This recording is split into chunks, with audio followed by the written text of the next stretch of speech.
Hi, this is Adam Newman, partner and senior wealth advisor at Burney Wealth Management, and I'm joined today by Kyle McFarland, one of our wealth advisors. And this is Byte Size Retirement, where we take common retirement planning topics and break them down into 5-minute bite-sized pieces.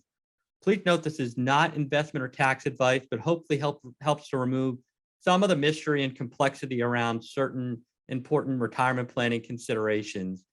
And while we might be taking 5 minutes to explain these different topics, definitely don't take 5 minutes to make these important life decisions. So today we're going to talk about the benefits of part-time work in retirement. And Kyle, you're going to kick us off with uh, the psychological aspects and benefits of part-time retirement work. So why don't you kick us off there?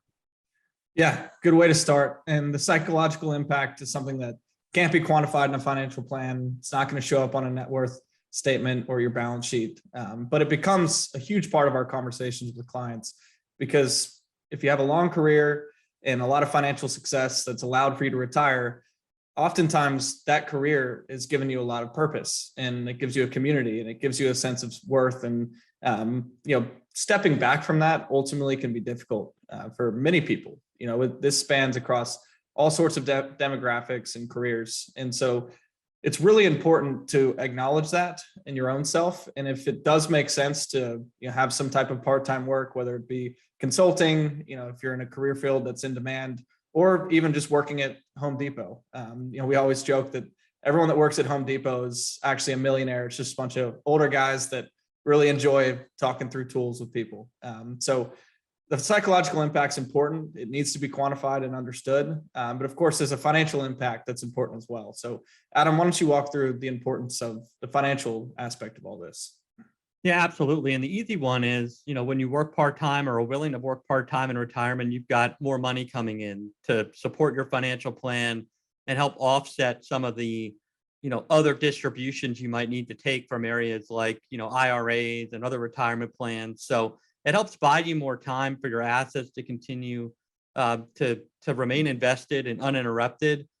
But there's a couple other really important layers to that. The first is, depending on when you retire, especially if you retire younger, part-time work might help provide you with health insurance or at least additional income to pay for health insurance when you're no longer fully, employed in your prior, position. So if you're bridging yourself to Medicare, especially having part-time work, gives you some additional income to pay for that, those health insurance expenses.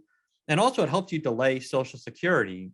We've talked, time and time again about the benefits of delaying Social Security when you can. And, by having some income coming in, again, less pressure on the portfolio and your other resources, and also the less of a need to turn the spigot on for those Social Security benefits today. So really big, potential financial benefit there. And then also, as you're projecting out, when can I retire?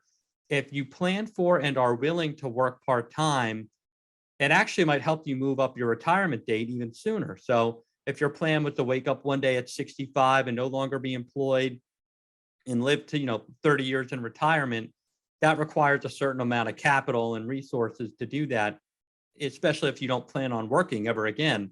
But if you're willing to work part-time for a period or a meaningful period of time, might move up to a date at which you can resign from full-time employment and give you a little bit of a bridge period and a transition to where it's not, hey, on Friday, I'm doing my last day of full-time work, and Monday I'm waking up and trying to figure out what to do with myself, like you said, Kyle. So it bridges the psychological and the financial aspect in that way. And the final thing here is the impact on our portfolio and our investment. So why don't you talk about that, Kyle? Yeah, so the cleanest way to look at the portfolio and how it should be invested is to understand the financial plan, and ultimately what's the withdrawal rate, and that dictates how much risk you can take. So with additional income coming in, what that essentially means is it's a less of an impact on the portfolio in terms of your withdrawals. And so being able to work allows for you to take a little bit more of a growth posture in the portfolio. You can dial up the risk, understanding that you don't need a huge percentage of the portfolio because you have other income sources coming in.